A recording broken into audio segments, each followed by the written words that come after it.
Hey, all you rad dads out there. So let's do it. Who are you? Oh, who am I? Who is any of us? Well, really, it depends on when you find me. But on my birth certificate, it's Shaun Michael Colón is my name, the nomenclature given to me by my parentals. And that's what I go by. And I am a dad, a husband, um, a maker of ththings. I like to say that I make movies professionally and music passionately. I'm a filmmaker, and uh, I like to make lots of stuff if I can. Make friends, make babies, make love. I love that. You're a maker, but you said dad first, and that's obviously why you're here. We'll talk about all those other things too. But you're a dad. How many kids do you have? I have one child. Okay, I have a you're a Vec daughter. child. Yes, and her name is Tessa. How old is Tessa? Tessa just turned 9. 9. Okay, so we're talking grade what? Grade 5 or no? Grade 4? No, she's third. Grade She's in 3. third. Okay, okay. So okay, well, that's good. I have a grade 3 as well, so we're gonna have lots of things in Oh, common here. So cool. yeah, I have two daughters, Elise, who is 8, and Nora, who's 5. Oh gosh. Okay, you're right in the thick of it. Yep, yep. So You can say that at any point in, like, that's a blanket statement. You can say at any point, I think up to 18. Like, they're you're like, in the oh, thick of it. you're in the thick of it. Like, oh, Yeah, 2 to 3. Oh man, you're in the thick of it. Oh, 14 to 17. Oh man, you're in the thick of it. yeah. Well, for sure. Yeah, it's so funny. Like that's the universal sort of thing we have in common as parents, right? Is everybody sort of knows like, oh yeah, I've been through that, or oh, I've heard that stuff, and we're all just trying to navigate this together. So I have to ask the question, do you consider yourself a rad dad? Oh, dude, I'm the raddest of dads. Like Awesome. and I'm not saying that because anything that I do. I just mean that I'm the kind of dad that will be goofy and get on the floor and do weird stuff and make a fool of myself, like that kind of dad. Like, just that's why I consider myself a rad dad. Yeah. Also, like, do cool get to do cool things, but like, the fact that I'm not a stoic, hands off kind of dad. And I think it's interesting. I think the rad dad thing is like almost it's kind of generational. Yep. I think the dads before us, and I love my father a lot, but I think it's more common now for dads like us to be like very involved, and be really a big part of the upbringing and also the playing. And my dad played with us. I don't want to make it seem like he didn't, but it was like I'm just much more involved in what's I think my daughter's into, and like I kind of follow, like I know, like, especially when TikTok was, it's still going, but like the different trends will go through. Yep. My daughter watches YouTube, so those things make their way over there, Mm-hmm. and I'll throw out a little, like, one of those trending songs, and you know that? I was like, yeah, of course I know that. I know all this. I know about that. I know about Sniper Wolf. I know about SS Sniper Wolf. You don't think I know that? She's stealing. She's stealing people's content. Not cool. Not cool. Yep. So yeah, uh, like so that's interesting that you bring up that kind of generational thing, and what makes a rad dad. Like that definition I think has changed over time, and you're right. Like on I've said this before, so apologies to people who've listened to multiple episodes. It's called the Rad Dad Show, and that's, we're kind of talking to people we think are rad, right? That's kind of how we make that connection to you. But what we're really trying to find out is like what makes a rad dad. Like how do you what's a good dad? What are those characteristics that you feel are important in a dad? Like I think there's just one. There's one. The biggest one is giving a shit. Yep. Caring about not just their well-being. And I think dads historically have, even older generations, the 50s, like, they providers and all those kind of very kind of stereotypical kind of concepts. But I think a more modern, like, being involved, like being involved. And I think that's maybe a little different than, and like I said, and I'm saying historically, that doesn't mean all dads. There's like, there's been, there were dads in the 50s or whatever that were those kind of cool dad, like the kind of rad dads that we're talking about that were but like before it was kind of like the separation. Oh, the dad goes to work, he does these things, and the mom is really with the kids, and maybe he plays catch with his kid, and maybe he attends a baseball game here and there, but it's really like, not, the involvement is kind of in those spaces. And I think I was very lucky. I was actually working on my first movie, A Fat Wreck, the punk rock documentary. My daughter was born halfway through that. Oh, wow. And I was the marketing director for this talent development school when I started making the movie. And I'm kind of a person that, like, if you're gonna do something, like, take ownership and just like, it's mine, you know what I mean? And I'll work that. So I worked a lot, and I would work on weekends sometimes. I was salaried, so but I cared about the work. So I was like, I wasn't being forced to do that necessarily, if that makes sense. Yep. And when my daughter was going to be born, I kind of went to them. I was like, hey, my kid is coming, and I'm going to probably need some flexibility.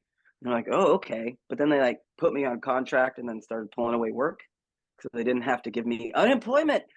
Who does that? Lame. Who's like, hey, I have a child coming, and they're like, oh, damn, this is gonna affect my business badly. Yeah. Let me make sure I don't have to like pay out for this person. Like, it's just really super shitty. But super short-sighted. Like, and sorry to jump in and like, no problem. hijack your story here, but it's okay.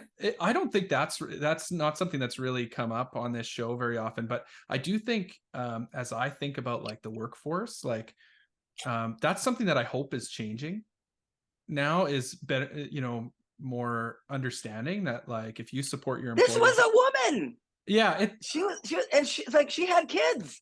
Like, I mean, like, you know what I mean? Like, like it was a blessing in disguise, because I'll tell you why. Okay. Because what happened is I was working on the movie, and that was probably another factor, because I had this movie coming up, and they weren't supportive of that either.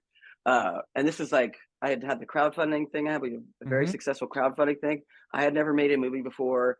And so this was a once in a lifetime opportunity, you know what I mean? And they seemed to see it more as a detriment to what they were doing, rather than being like, oh my gosh, this person has this amazing thing that's happening, so anyway, when me and my wife had the discussion about what the plan was, we looked at like daycare and all that stuff and the cost. And it was like, well, I could go and get another job that'd be starting. I had been with that other company for about 3 or 4 years.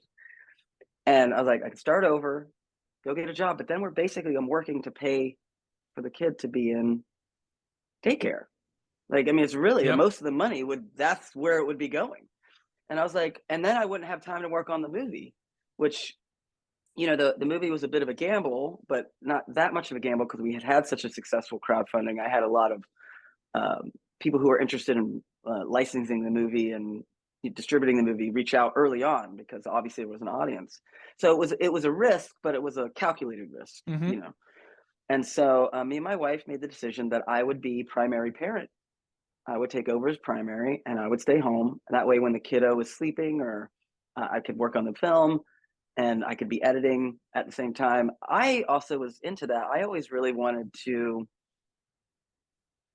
I'll say this. My dad worked in the aircraft industry. Okay. And for most of my early years, my dad was gone for like 3 to 6 months at a time. So he was like, when he was back, he was engaged, and, but he was gone for a lot. And I wanted something different for my kiddo. I wanted to be a lot more involved. And I also, I'm a fan of brain science. And there's a lot of studies that have shown the first 3 years, the brain is like it's 80% of the brain connections are made in those first 3 years. Yeah. And it really has a major impact, as far as we can tell, on the later years. And we can say whether or not this is for better or for worse, but being around me for the first couple years, she's definitely a weirdo. point being is that I was there, and we were very lucky that we're here in Dallas, Texas, but we lived very close to downtown. I mean, I was maybe 10 minutes from downtown. And I think one of the interesting things that happens when you become a parent, especially living in a bigger city, all of a sudden the city, it's like playing a video game, and all of a sudden all this other stuff is unlocked, and you're like, Yep. there's so many parks here. Like, I had no idea. Look at all these playgrounds. Totally. Like, they're everywhere, and it's just like nothing you just didn't even see it before because it wasn't in your purview, and now you're looking. And we lived maybe 5 minutes from a really amazing science museum. So once she was of age, I was able to take her to that. So the first few years I worked on the movie, it was me and the kiddo, my daughter, like, and we would go out and do things, and almost daily, like I said, 2 to 3 times a week, we'd be going to the science museum, and they had like one thing for babies at first, and she grew up. I mean, it was the point in this, after a couple of years, like the staff knew her name, like by name. Oh, that's awesome. So like, so she got a lot of involvement. So it was very different from my upbringing, depending on your household. And I hold no gender norms as the way things got to be, obviously, because I was totally willing to be a primary parent. As my wife took on the primary breadwinner situation during that period of time, we went down to one income, and that role has since reversed a little bit, in the sense that, like, I'm a significant breadwinner at this point, and she works as well. She's a counselor at a school. So like, but what I mean is, like, for that period of time, I would,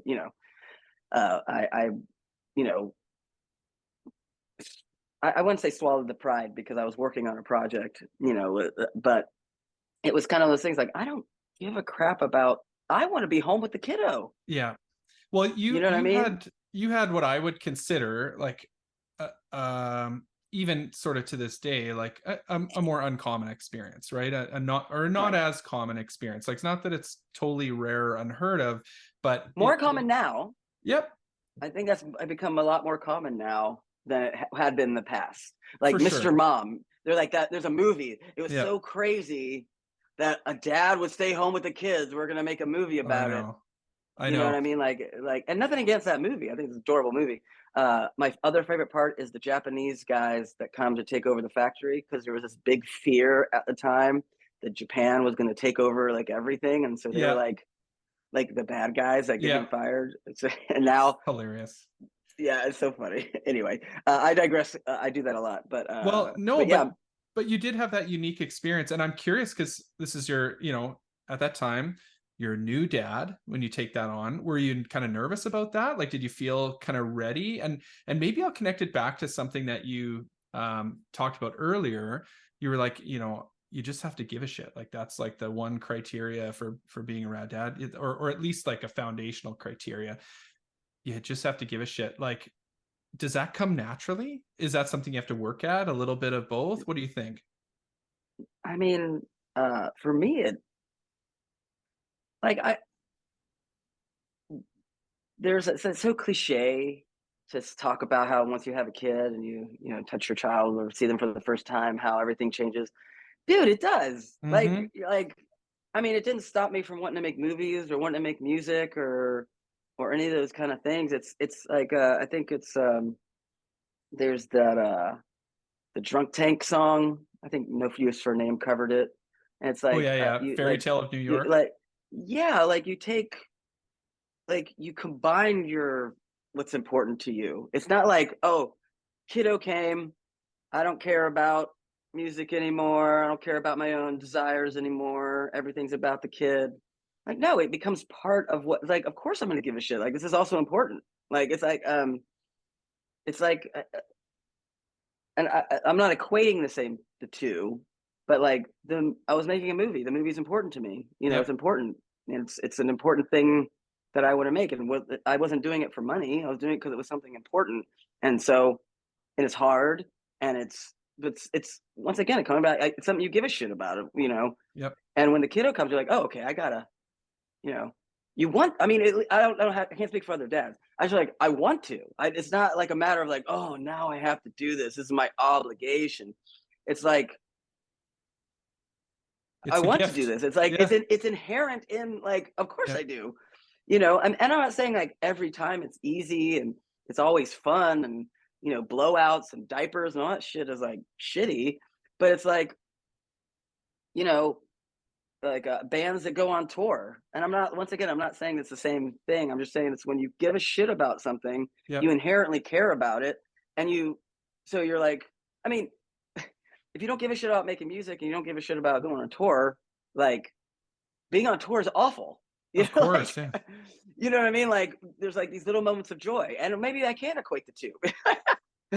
No, I'm not saying it's not awful. Being a dad is not awful. I just mean that there's moments that it sucks. Like there are parts that are not as the thing that you have to do isn't fun, but the thing that you're doing you care about, Yeah. and it's part of what and it's just like it's a no brainer. It's like, of course, I'm gonna do this. Like, oh yeah, I want to make movies. How do I make movies and make sure my daughter can go to college? You know what I mean? Yep. How like you're like it's in the mix, Yep. like of what you're trying to do, and it's not like this separate thing. I will say it's like a little bold to make my first movie and have the first kid.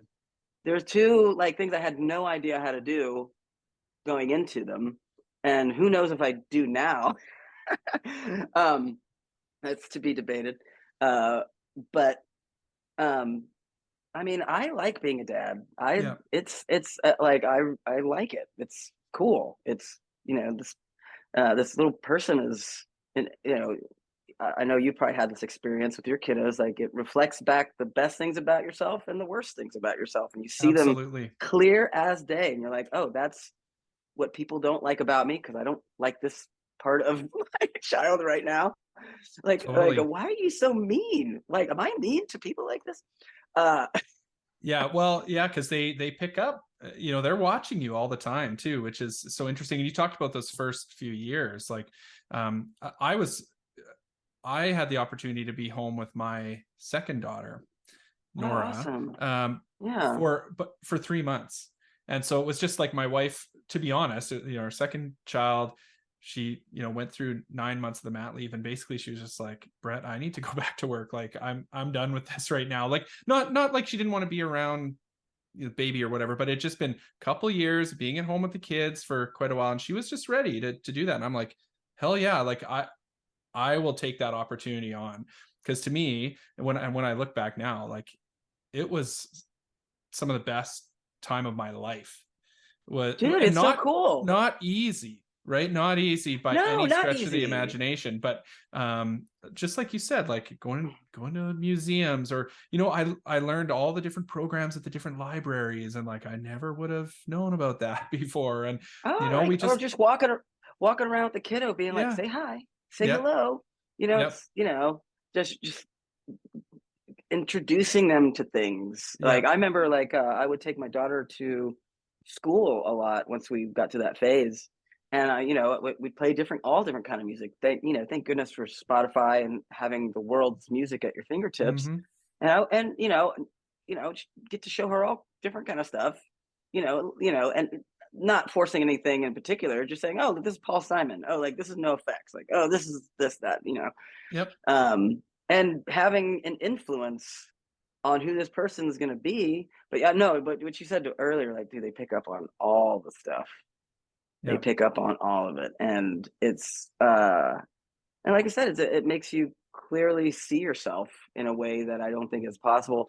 I mean, I would say that most of the people listening to this likely are dads. But I just hear people say like, "Oh, I don't want kids. It's this, that, and the other." And once again, it's a huge responsibility. So no one should take kids on, just because they feel like social pressure to.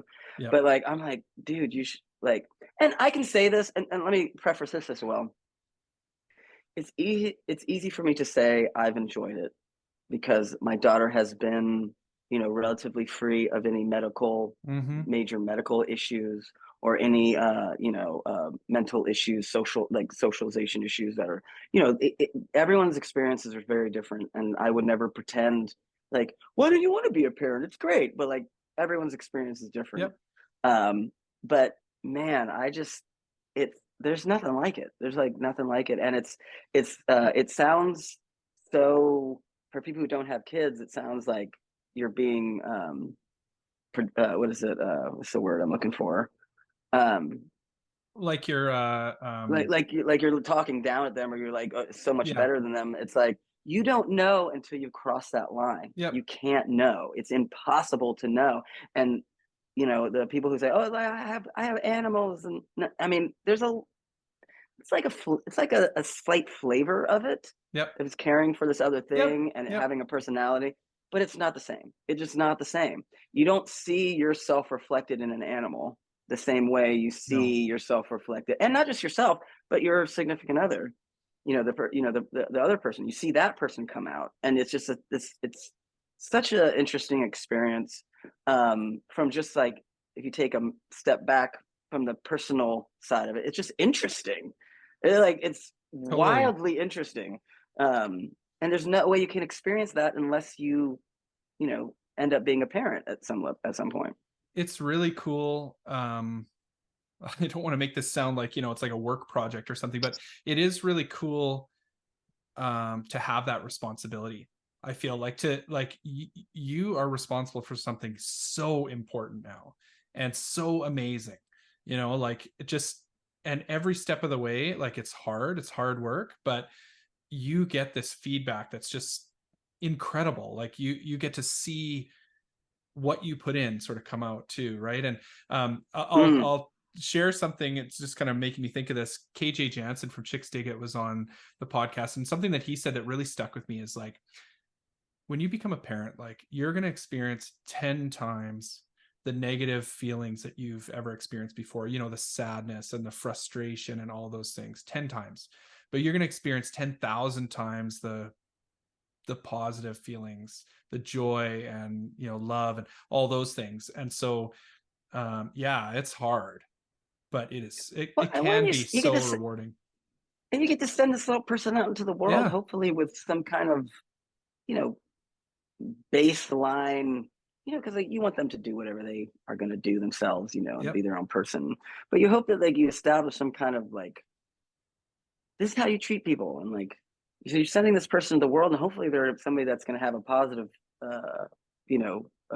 influence at some level in someone's life around the world, and as they go into the world and bump into other people, and that's exciting too, to see them interact with other people and see, when they do bring other people joy. And it's also frustrating and disappointing when you see them bring other people discomfort, or when they're not acting right, because not every kid is perfect, and and it's I don't know, it's a big responsibility. I tend to not think of it like in such heavy, if that makes sense, like oh man, there's such a deep, it feels like the caring part is like, oh yeah, this is what we got to do, what you do.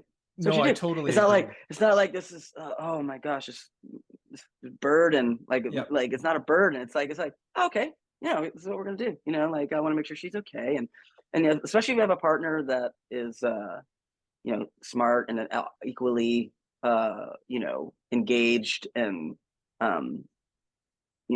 then it's tough. I got the one kiddo. I just don't know how single moms or single parents, just single dads as well, like that's really hard, man. You know what I mean? Like, I think of the division of labor that we have, like in just the morning routines, where I have certain things that I'm helping get ready, and my wife has certain things she's doing, and like it's like a team effort, and like, and the times where I've had to do it all by myself, it's not that I can't do it. I mean, clearly I'm just like, man, this is a lot. It's like, I have a lot of respect for the single dads and single moms out there, because it's, to be able to have to play both roles and not have someone to hand things off to, and say, hey, let's divide up this all these little, because a lot of like, being a parent isn't like the things themselves aren't hard. Like, getting dressed is not hard. It's not a hard thing to do.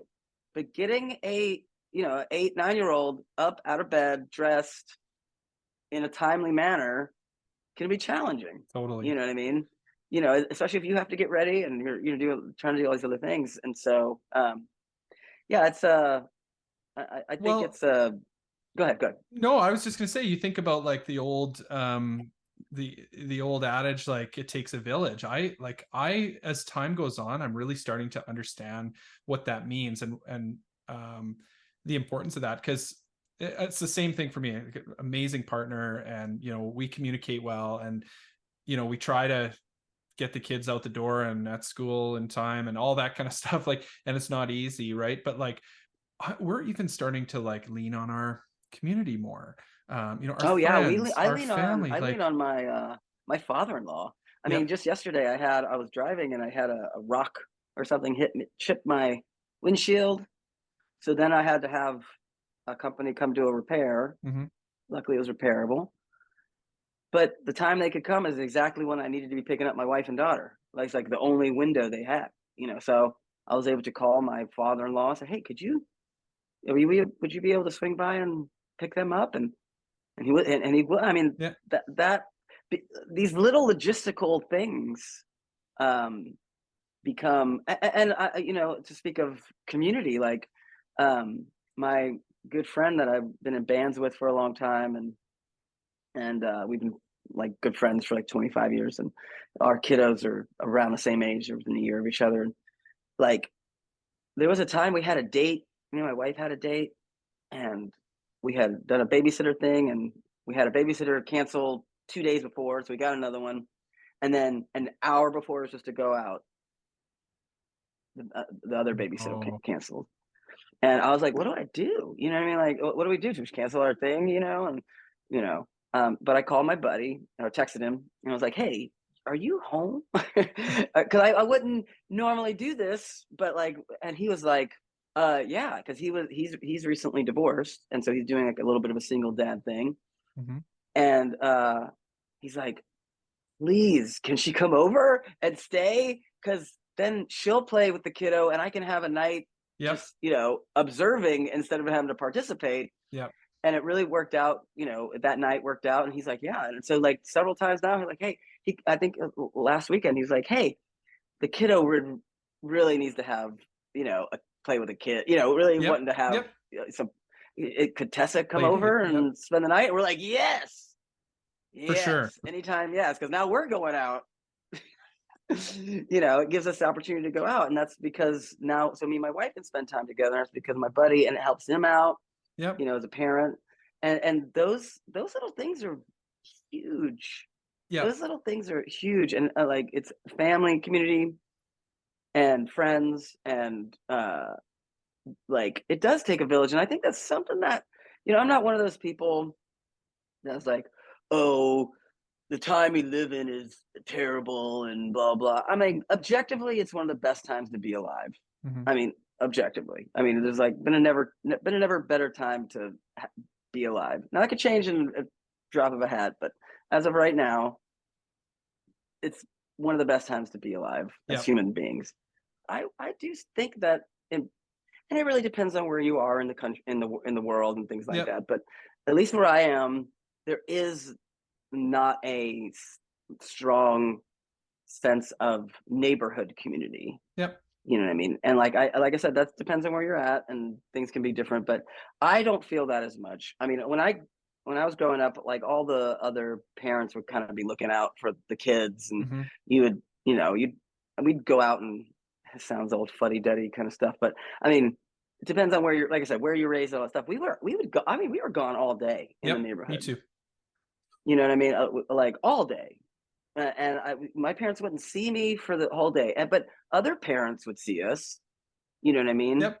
And so there was this kind of like accountability. And like I said, I don't mean to be saying that never happens, but it feels like that's not as prevalent as it used to be, or at least where I'm at. No, I agree, and I think like our world has moved to like, our society is sort of rewarding being cut off, almost like everybody's just in their phones, and they don't want to communicate. Like, no one wants to make a phone call. It's just text me if you need to get a hold of me. Like, don't come to my door. And so I do think that like creates a situation where a lot of families just kind of do their own thing, or people just do their own thing, and they're just all about me. And that, like, that's fine too sometimes. But as your kids get older, you start to realize how important it is to like know that there's people out there watching out for your kid, or, you know, keeping an eye out for your kid, or, you know, if our neighbors need help, that they know they can come to us, or vice versa, or, you know, and Right. we, like, I would say, okay, so we live in this neighborhood, and we've lived here for like almost 13 years or something like that. And until we had kids, we didn't talk to anybody. Like, I'm talking nobody. Like, we would wave to our neighbor or whatever, like next door, that was it. But we weren't like getting to know anybody on the street, because who cares? You know, we're just doing our thing. Like, we don't need any more friends, whatever. You know, and we're at our quota for friends. Well, yeah, like, it sounds like a dick thing to say, but that's, I just mean, like, we just didn't even see the value in it, right? Like, right, who cares about our neighbors? Like, who cares, right? And then when you have kids and, you know, they start to go to school, and you start to realize that, like, man, I need the help of all these other people, and they need me too. And like, if we kind of work together, like, everybody does better. And maybe that's kind of like a commie, you know, little commie part of me coming out here. But I wouldn't say commie. That's I mean, it's the community. Yeah. I'm not a communist per se, but I am a communityist. Yep. Well, that's exactly how I feel too. You know, like, it's like, no, I mean, I think that's how the whole thing is supposed to work. Yeah. I don't think, like, I mean, we are, you know, a creature that we're tribal, and I don't mean that in the, you know, like the political sense. I mean that in, like, we are tribal. We're like, we're in groups. We go in groups, and I what I think of is, like, it was on Netflix for a while. This, or it still is probably. They have this show. It's in Japan, and it's like On My Own or something like that, and it's like 2 and 3 year old kids going to the grocery store. 2 and 3. I mean, 2 and 3 year old kids. Crazy. Like, I'm serious. Going on the subway, going to a store, going across the street, you know, like going to the shop, buying things and bringing it back to the house. And you're like, how does this happen? Like, what is happening? It's just because there's, you know, the culture there is different, and there's a real strong sense that everyone, it's like, no one's going to hurt that kid. Everyone's going to make sure that kid's going where they need to go, you know? That's so cool. And it can happen because that's built into the culture. And I think, you know, I know you're up there in Canada, but like the American kind of thing is that like, you know, staunch individualism. And I'm all, you know, I think having individualism is a good, you know, good thing. Having a strong sense of identity, and of course, those things are important. And, you know, there is a balance that I think, and like, once again, there's different communities around the world, so I'm only speaking my experience. Mm-hmm. But it feels like, I don't know, that wouldn't happen here. You can't, like, you could never send a 2 or 3 year old. You know, the car situation here, especially here in Texas, is the roads are they're just not. I mean, it's dangerous for a adult human to traverse, you know, walking around, much less a child, which, you know, and not because, I also, this whole thing, like, people don't steal kids. People don't take kids. It's just not a thing. It's just not a thing that really actually happens. And I'm not saying it never happens, but it's just so extremely rare. Mm-hmm. Like it's, if you look into child abductions here in the United States, like, yeah, they happen. And it's like something like 98% of them are from somebody that they know. You know, it's like a family member, or, right, you know, a friend of family. So this thing where somebody just abducts a kid is, once like, again, opportunistically. Right. Like, I'm gonna take a kid from like the park or things like that. I'm not saying it never happens, but it statistically is so rare. It's not something that most people need to worry about.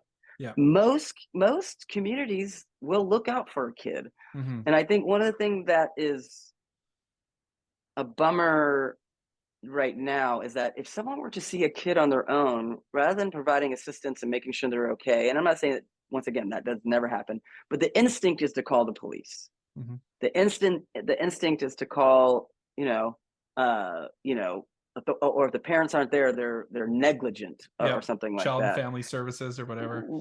Right, Child Protective Services, and it's like, oh, they're negligent, and rather than like figuring out what's going on first and seeing if you can help and making sure that kids, check in with the kid. Are they lost? Are they good? Like, oh, I know where I'm going, or like, no, can you help me? And so I don't know. Like I said, I don't want to do that whole fuddy-duddy thing. Like, oh, things should be better. I just know that I would like it, like if my daughter was out, if someone was kind of Totally. just as a thing. Are you good? Are you okay? You know where you need? Okay, good. Okay, good. Totally. Shaun, what's changed about you since becoming a parent? Has anything changed? That's a good question. What has changed? I mean, it's hard to delineate the changes from having a child from all the other changes that happen as you grow older. It's like, I mean, what's changed is your priorities. Like kind of I was saying before, is like when the calculations of the things you want to do, like I find it to be of value to be home and do the family stuff. So I'll take the kiddo to the birthday parties, and so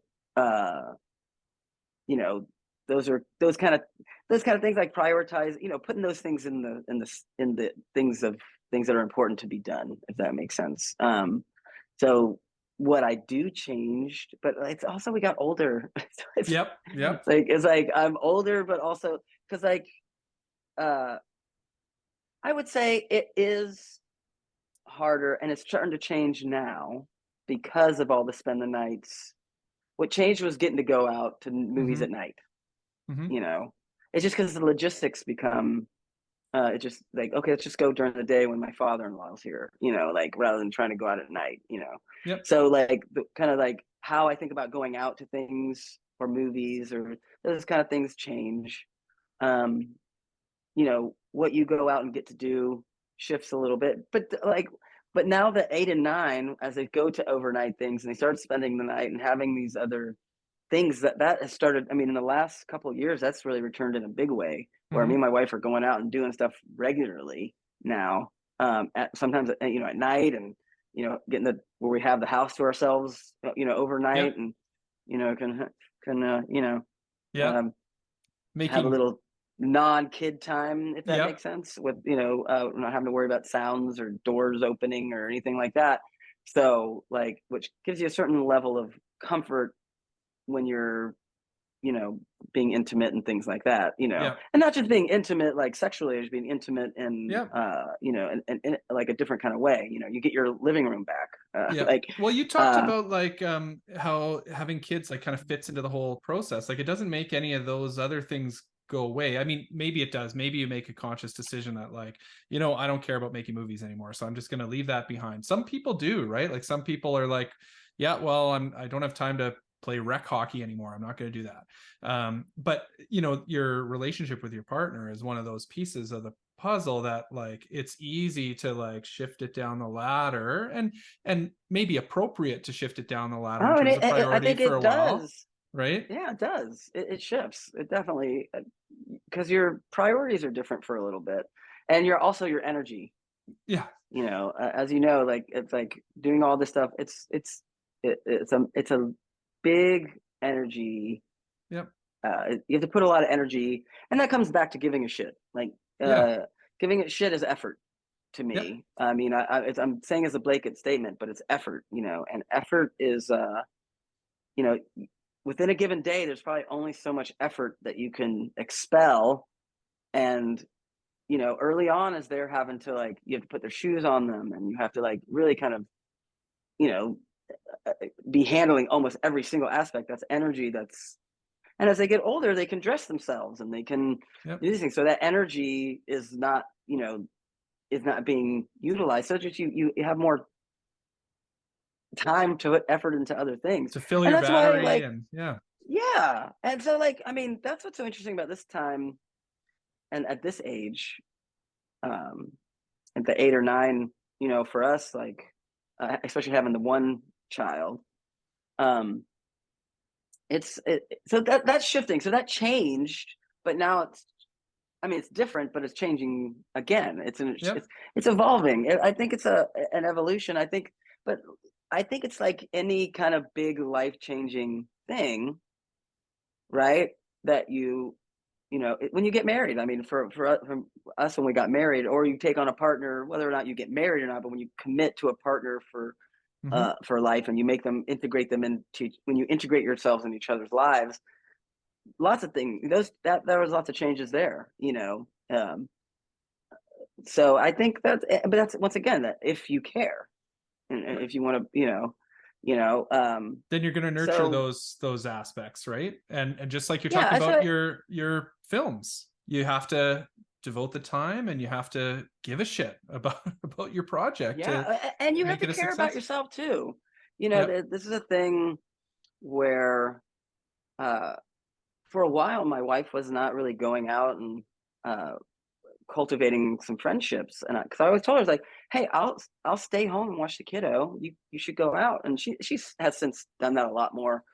And because I was like, you can't just be a mom, you know what I mean? Yep. And you can't just be a counselor. You have to be Jenny, and I can't just be a dad, and I have to be Shaun, and have relationships that I cultivate with certain friendships and things like that, and have those things I think are important to be a well-rounded human being.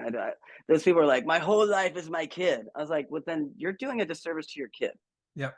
You need to, like, if your whole life is just your kid, and I'm not saying you shouldn't devote yourself to your children.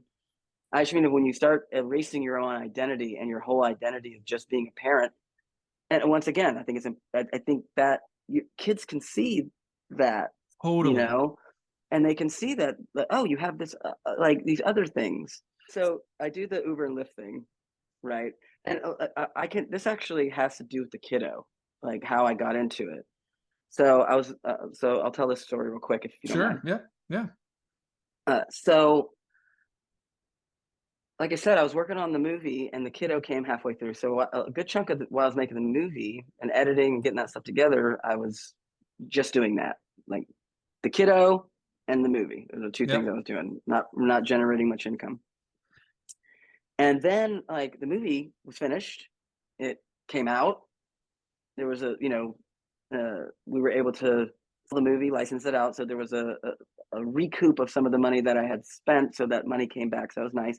And when you're making, well, at least with documentaries, like the beginning is kind of sparse. So you're like doing some interviews and setting things up and emailing. But at the end, it's hardcore editing where it's like hours at a time editing, and it's really dedicated time. But after the movie's done, it goes back to that more sparse where you're like emailing and doing marketing and promotion. And it's something you can do that's a little more looser, if that makes sense. Yep. And so, like, what happened was, like, our daughter is about the 2.5, I think about 2.5, she's about 2. And I'm starting to realize she's getting a little weird. She's not hanging out with other kids, and like she's gonna need to like start developing social skills and dealing with like someone not a primary parent or a grandparent, or And so we put her in this little thing called Tinker Garden, and it's like this thing where they go out into like nature and they deal with mud and they build little things, and Yeah. it's this Cool. real like cool thing. And one of the little girls there was only like 3 or 4 months older than our daughter, and her speech was excellent, and she was potty trained already. And we're like, "What'd you do?" Because we were in that potty training process, and Yep. it was going, but it hadn't fully locked in yet. And like, oh, we sent her to this this preschool daycare preschool kind of thing, and it's really great. And I started talking to my wife. I was like, well, you know, because we're at that point on a budget, on a like a one income budget at that point. Yep. And Yep. Fixed. we had gotten everything where everything was working, but we couldn't really increase any expenditures too much where we're at. And what happened was we found the school, we really liked it, and it was only like $150 a week. And which, you know, that's not no money, but that's not very much, you know. Yep. It was very reasonable. And so I told my wife, I was like, you know, I'm home. We live near downtown. I bet if I did Uber or Lyft, because we live next to where bars are, like we're Yeah. next to everything. I was like, I bet I can make $150. You know what I mean? Like 150, like I'm sure I can Yep. make 150 in a week and it wouldn't be a detriment. And I'm not really doing much now anyway, promoting the movie, but it's real like, you know, I have a lot of time on my hands. So I tried it and I made like $800 that first week. Holy And shit. I was like, oh, this is actually legit money. And like, so I kept doing it. And then eventually we had enough to put down money on a condo.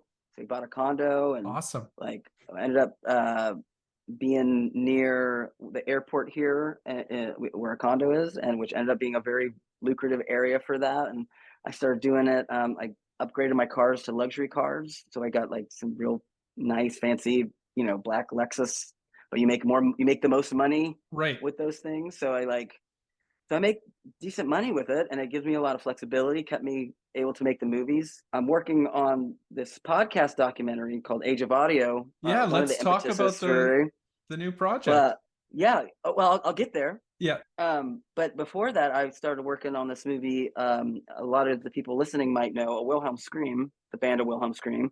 I started working on a documentary with them, and it's about what it takes to be a modern day working class creative. So it's not necessarily just about the band. It's not really about the music as much. Yeah. Obviously, we talk about that, but really more about their support systems, kind of what we were talking about: the friends, family, the community. Yeah. And while we were shooting that, I was able to use Lyft. Like when we went up to New Bedford where they're at, and I was able to, like, we were there for like 3 weeks, and in the mornings I would go and do Lyft because you can do it almost anywhere. I've done Lyft, and because of making documentaries, I've done it in California, I've done it in New Jersey, like up in Detroit, like all different kind of places because it allowed me to just do it wherever. Yeah. We've been able to go down to South Florida where my folks are and stay there for like a couple months because then I can just drive while I'm down there. I don't make as much as I would make here, but I'm able to, like, you know, offset those things. So it's been a big help. But so that movie's still in process because another movie kind of came in and kind of not like, I don't want to say push it aside, but really kind of was how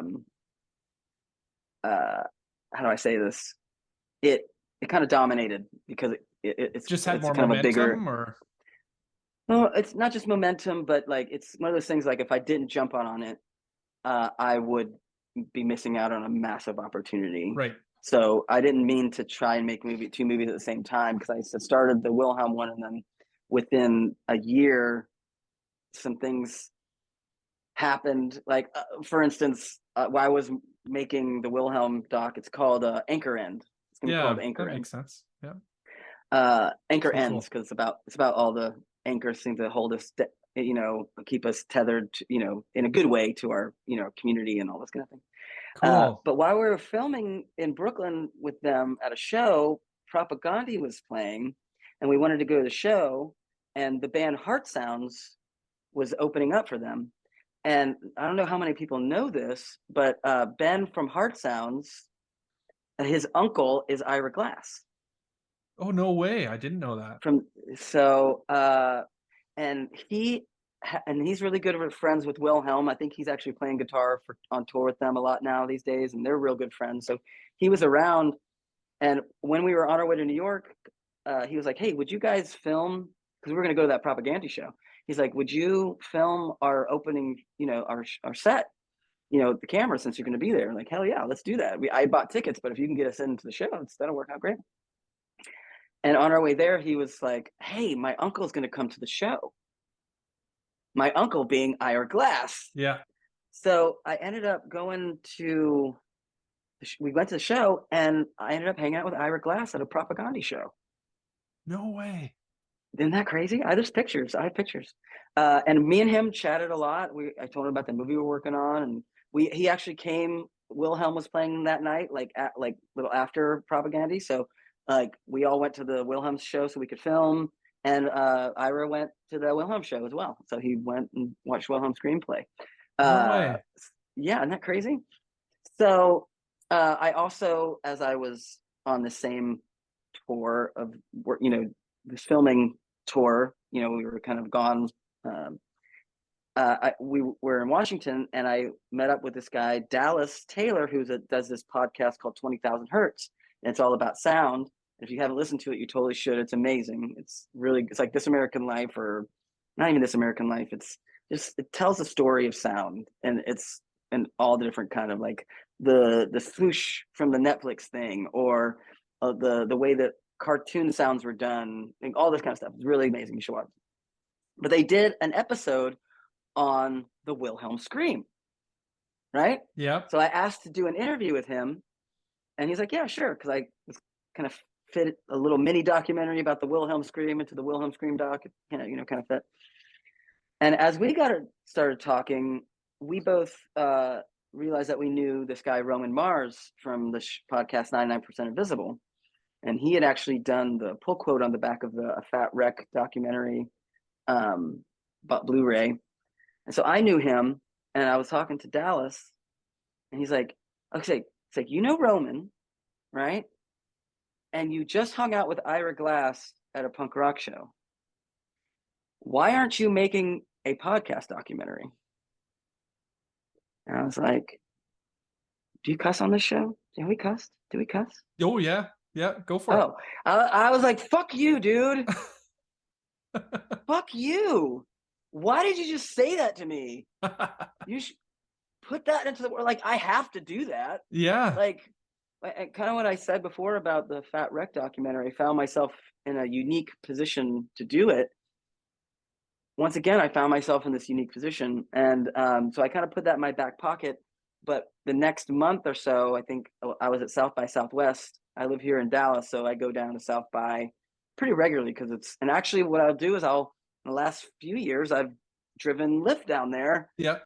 Because I can offset my cost of being there. And then if anything comes up, a party or run into somebody cool, and they're like, "Hey, come," I can just go with them. You know what I mean? I can stop.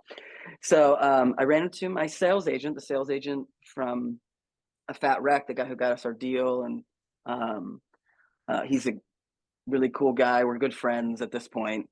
His name's Jeff. And he's like a Hollywood guy. So he like does Hollywood movies and knows all those people in those spaces. And when we were hanging out at South by, he was like, "Hey, what do you got any other projects you're working on?" And I was like, "Oh, I got this Anchor," it was when called Anchor at the time, but I got this documentary about this Wilhelm scream stuff. And he's like, "Oh, that's cool. Got anything else?" And I was like, "Actually, like, I'm thinking about doing this podcast documentary. This guy Roman said he would do it, and I ran into Ira Glass at this thing." He's like, "Dude, I could get money for that. That's something I could get money for. Like, podcasting is like in the zeitgeist, and it's like that's a thing that people will latch onto." And he wasn't being dismissive about the other movie. It's just like, it's like there's certain things that are going to There's the garner more interest. economics of the whole thing. Right. And that other movie, I think it's going to be amazing when it comes out. I think it's but it's a different thing, that and like I said, my primary motivation of making stuff isn't a profit motive. It's like, am I interested in it? Like, so he's like, "Yeah, I can probably, I should be able to get money for that, And the next day at South by was the PRX meetup. Like PRX were like Radiotopia, like a bunch of big shows. Yep. And I basically went into that meetup with knowing Roman. I had reached out to Roman by this point, and he said yes. I didn't reach out to Ira. I was going to wait till things were more, had progressed more. And I walked into that thing with all the confidence of the world, because like Roman said he would do it, and my executive producer said he could get money for it. And I pitched within 20 minutes, like iHeartRadio, at the time Stitcher, some of the people that were there from Stitcher. Julie Shapiro from PRX was there. She knows Roman real well, and I just dropped Roman's name, and everyone was like, "Yeah, I'll do that. Here's my number. Who do you need to get in contact with?" Like, "Yeah, this sounds like a great idea. Awesome," And so like at that point, I had to start making the movie, because like I had gotten the yeses. Yeah. The money took a lot longer to get, but so it's kind of that situation where like, do I just sit on it? You know what I mean? Here I have a bunch of yeses, a bunch of people who are excited about it. I have potential, executive producer who thinks he can get some money for it. So it's like one of those things, you can't sit on it. My thing with making documentaries, and this is what I did with the Fat Wreck document. I did not know it was going to be a big thing. I basically had to make the choice to make two documentaries at the same time. Yeah. And so what I did is like I reached out to Roman. I was like, hey, can we film anything? Because I like filming. Once you started filming something, you're making the thing, and then it's harder, especially if you kind of within certain spaces say, oh, there's a documentary being made about podcasting, about the podcast industry. And by the way, I just want to point out that there are actually two other podcast documentaries, but they're all pre-serial, and they're all one's these two comedians called Earbuds, and it's a little self-serving, but they kind of went around and found their fans of their podcast and talked to them. But the beginning of the movie is like, what's a like they're asking people, do you know what a podcast is? And people are like, oh, I don't know what that is. And like, hasn't been one, and the production value is kind of meh. And there's another one about, I can't remember the name off the top of my head, but it's kind of like the South Florida group of early podcasters, and it's really relatively low budget. And then, so there's two that exist, but no one had done one about like what had happened or what's happening now with these massive, where it had become this cultural thing, the boom. And I don't pretend that we're going to cover all of podcasting, in the movie. It really leans on the narrative side of it, but I had to do it.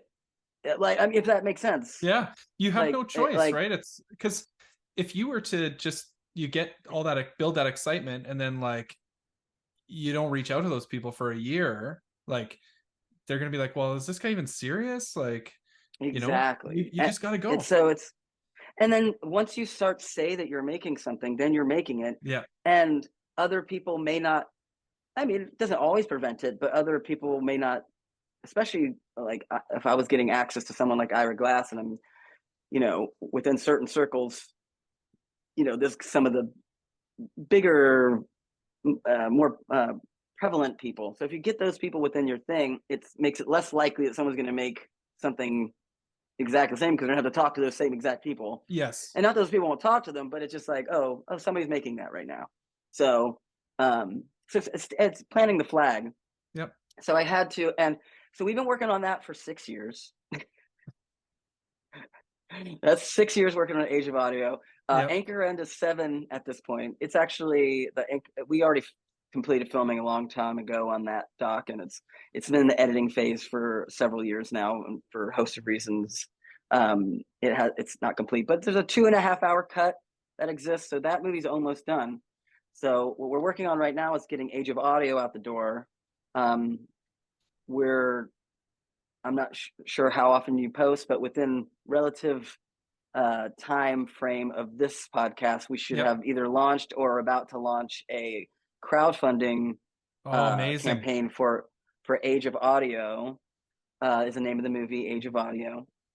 And if anyone's interested, especially if you're a podcaster, even though it's really about art versus commerce, it's really highlights independent podcasting in a big way. Even though we have a lot of these bigger podcasters, it's really kind of the story of what the boom does within the space of narrative podcasting. But we talk, if you go online right now, there's some trailer little thingies floating around about the word podcast and where it came from. We talked to the guy who invented podcasting, essentially, Adam Curry, the MTV VJ. We talked to Ben Hammersley. He's the guy who coined the term podcast, which has a really cool little story behind it.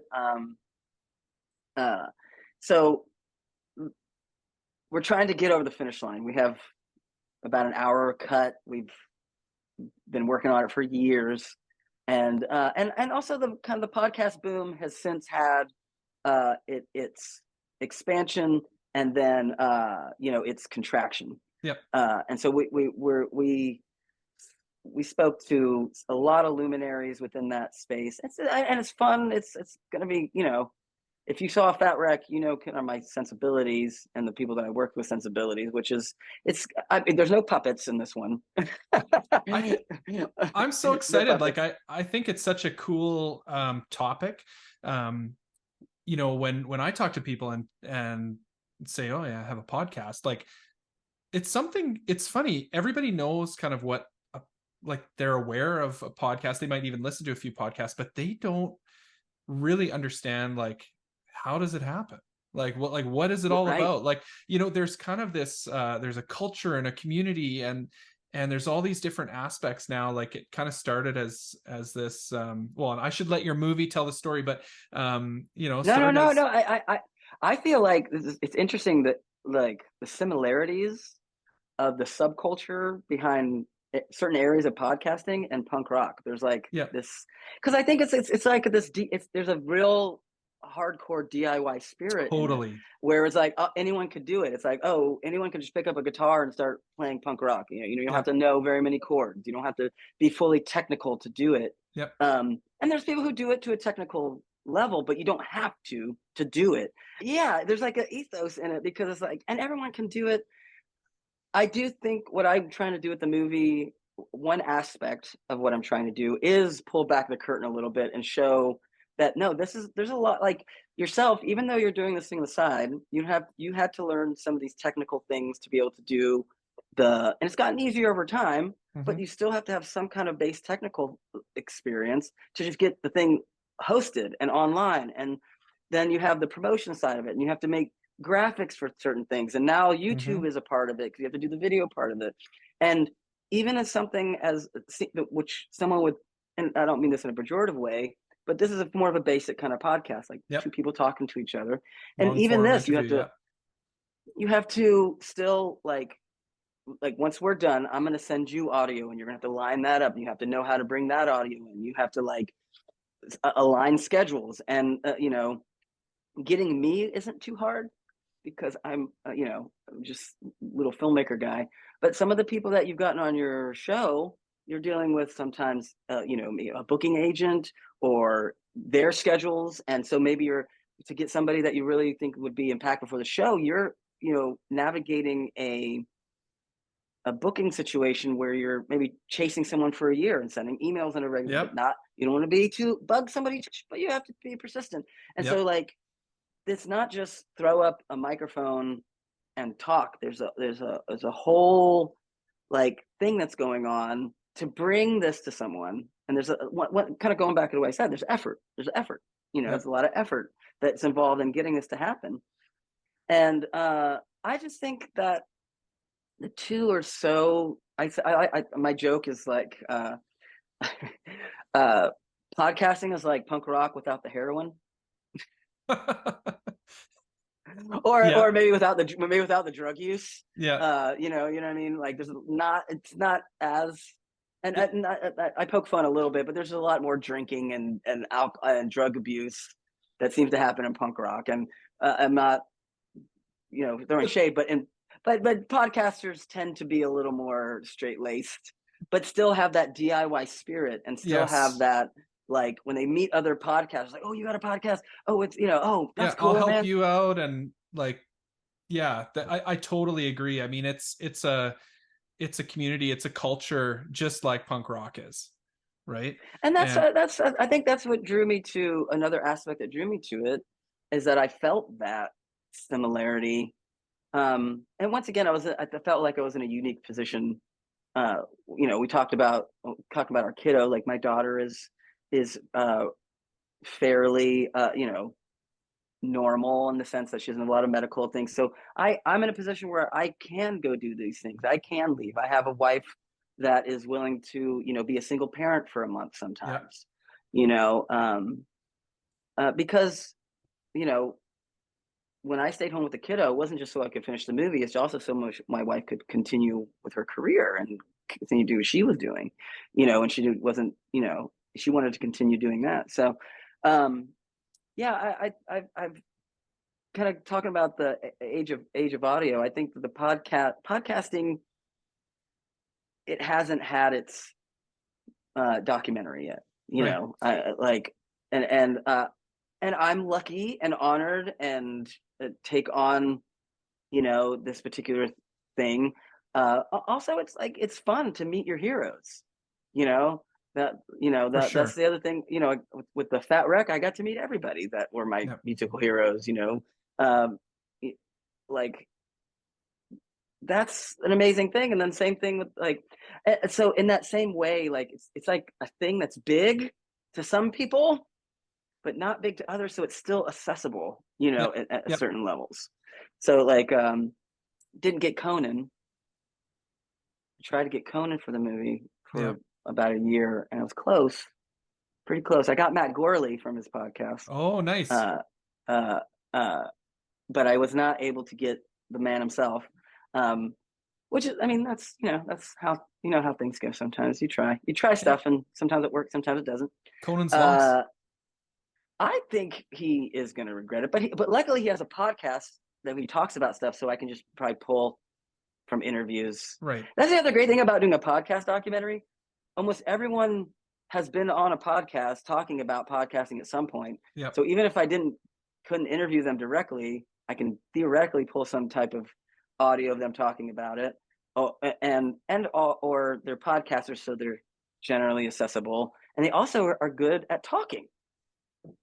Right. Yeah. Right. And archiving all that stuff too, like that audio that you're looking for, it's usually high quality. You've got, you know, people have their whole back catalog available. It's available to you publicly most of the time, right? So it's amazing. Brilliant. Brilliant. And the people who love it the most tend to have an audience. Yep. So where they'll talk about it. So if I do a good job on the movie and other podcasters see it, they would probably talk about it on their podcast. Likely. Perfect. You know what I mean? But once again, that was not that is all stuff that, like, as you're thinking about it, oh, that could be helpful, but it's not the impetus of making it. Although I will tell you, we are going to make, I've been working on it, and hopefully I get done, because we're going to have the crowdfunding coming up soon. We're going to do a trailer for the movie that's coming out soon, but it also is going to be an audio trailer.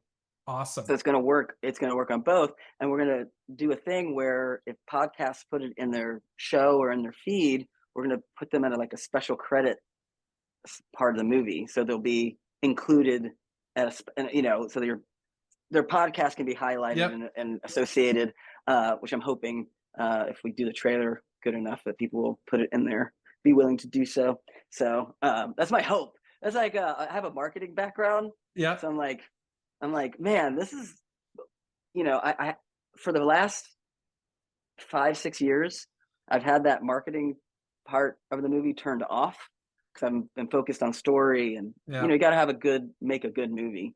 And I would get thoughts about like the potential marketing potential of the movie, and I'm like, no, can't think about that yet. Later. Can't think about that. But now that we're doing the crowdfunding thing, oh man, I'm like, there's just so many different ways to do this. And like, you know, the fact that you had me on today to get to talk about it is amazing. I appreciate that.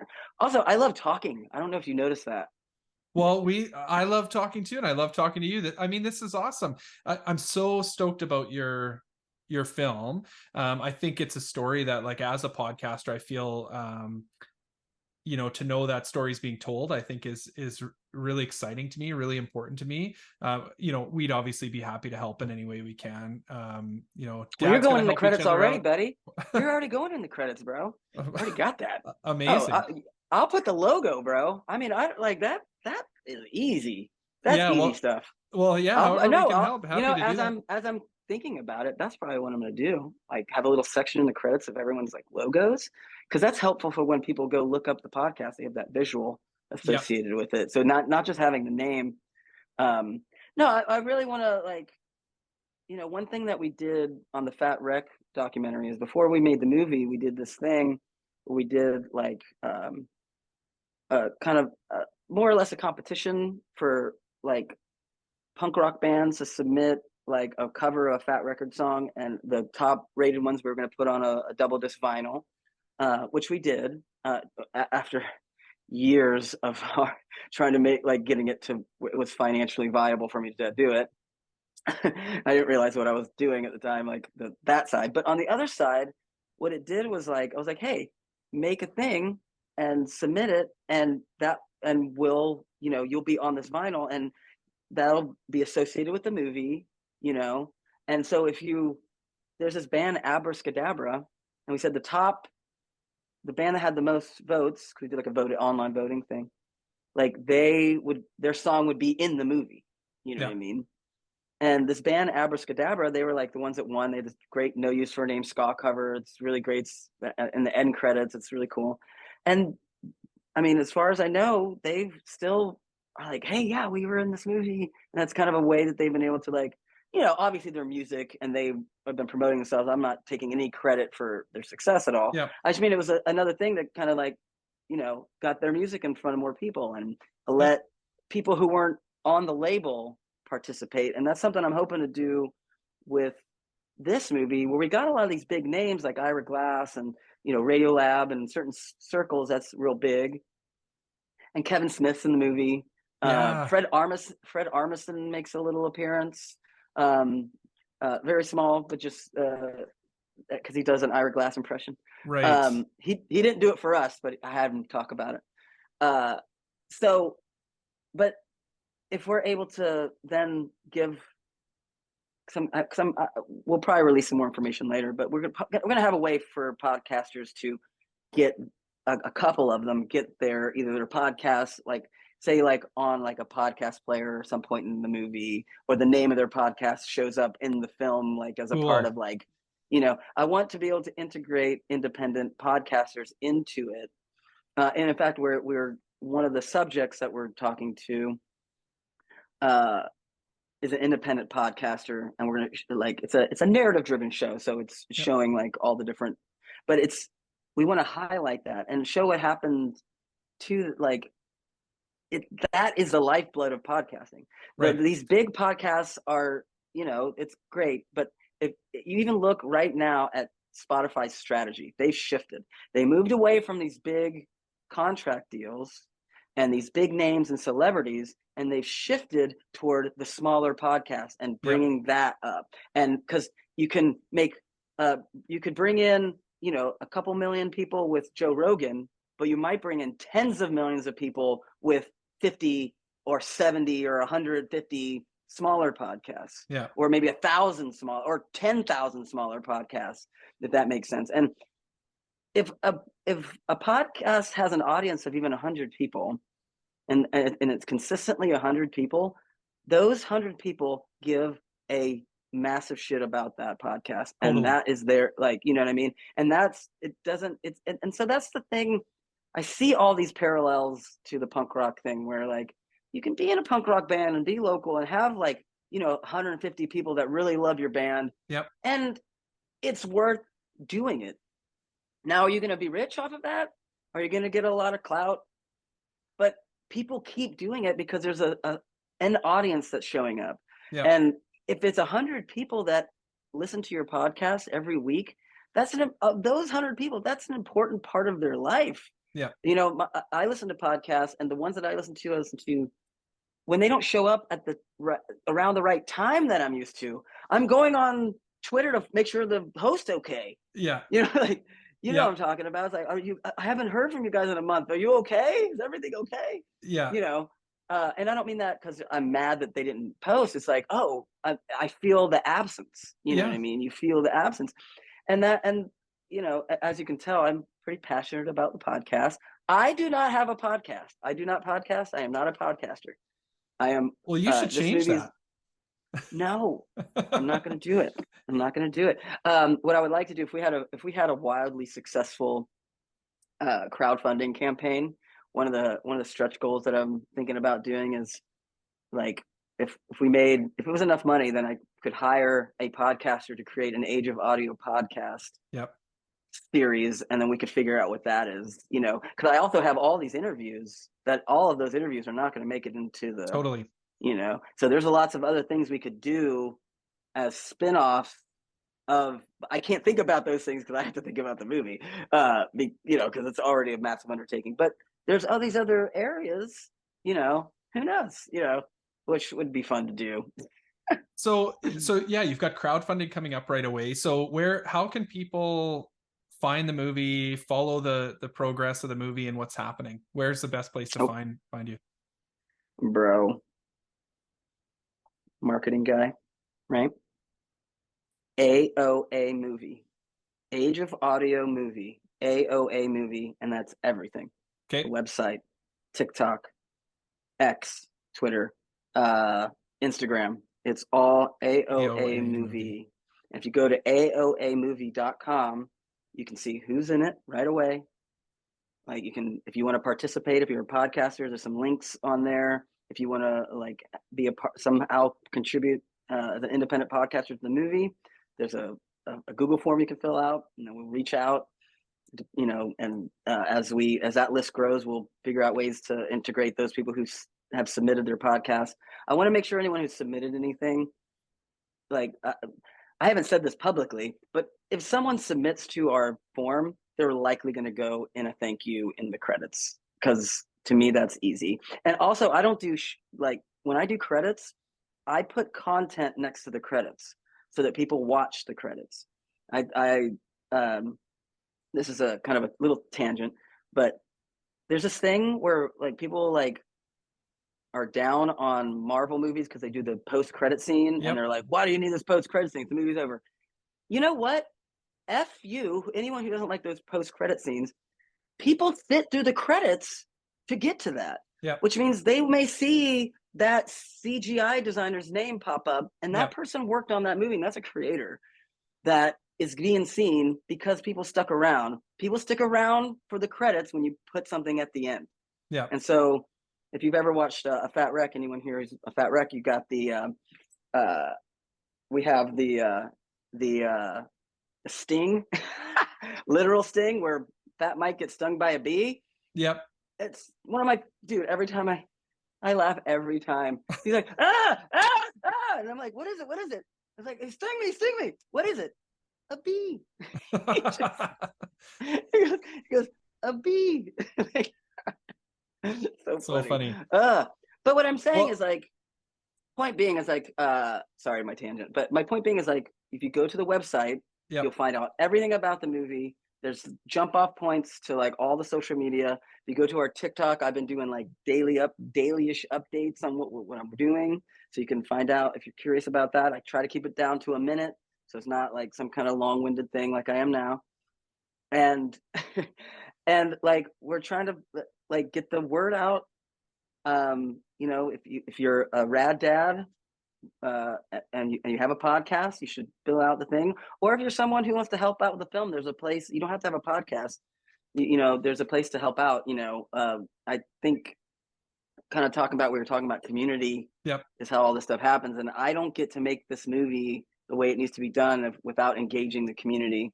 I will say, just to anyone who has any doubts, one, I don't know what I'm doing, so I should make that clear. But two, the first movie I made where I didn't know what I was doing, the puppets ended up in a museum. Right. So the Punk Rock Museum in Las Vegas. First try, we got, first never made a movie, and it ends up in a museum. Do that with what you will. Yeah. There's no telling where that's my flex can end up. That's my flex. No, it's going to be in the podcast museum. I'm going to push very hard for them to do a podcast museum so that I can end up in that as well. I'm we got to get a podcast museum going, guys. Yeah, because I need every one of my movies to end up in a museum. The Ira Glass podcast museum. Right, the problem is that the puppets were so good because it's such an item you can put somewhere, and audio is ethereal. So right. I don't know. Maybe cut off my ear. Some plush cassettes or something. Anyway, AOA movie. Everything. Awesome. Well, Shaun, I'm so stoked about your movie. I'm stoked about Anchor Ends too. I'm a huge Wilhelm Scream fan here. Nuno's been on the show. Love that band, love their work ethic, and so stoked about that too. But AOA movie, we'll put the links up. If you're following Rad Dad Show, we'll have access to all the links as well. Go out there, for anybody listening or watching, go out there and crowdfund this thing, make it happen. I want to ask you, do you have any advice as we close out the episode? Do you have any advice for dads out there listening? Just be patient with them. You know what I mean? Or like, and I'm guilty of this. Like when they say they want to play, Mm-hmm. they're not going to do that forever. Mm-hmm. And I know that. And like my daughter, she wants me to pick her up a lot of times, and she's getting pretty big. Yeah. And I just know there's that saying that there's or a little meme or whatever that's like, there's that last time you put your child down for the last time and you never pick them up again. I'm gonna cry. Like, but you don't know when that is. You know what I mean? So like, I find myself still saying no. She's like, carry me, and I'm like, you can walk. You know? Yeah. Like, Yeah. And it's like, if I could tell myself in that moment, it's like, dude, just do it. You get only a few more of these. I mean, there's only going to be a few more of them. There's a limited number of the times she's going to want me to pick her up and carry her into the house, or pretend to be asleep in the car so I pick her up. Yeah. You know that move. So yeah, like, pick them up when they ask to play, and they, I can't always do it for very long, but I try to play a little bit and engage as much as I can, because that's going to go away. Yeah. And if they're asking for it now, that means, and it means a lot to them when you do that, from what I can tell. And that's their experience growing up. And so when they get older, they think, oh, when I asked my dad to play or pick me up, it wasn't like, get out of here. It was like, I'm busy, like, and frustrated. Like, and like I said, I'm not perfect about it, but I would say that's advice to myself. I'm trying to give myself, if that makes sense. It's great advice. Let's end it there. Thanks, Shaun. Appreciate your time today, man.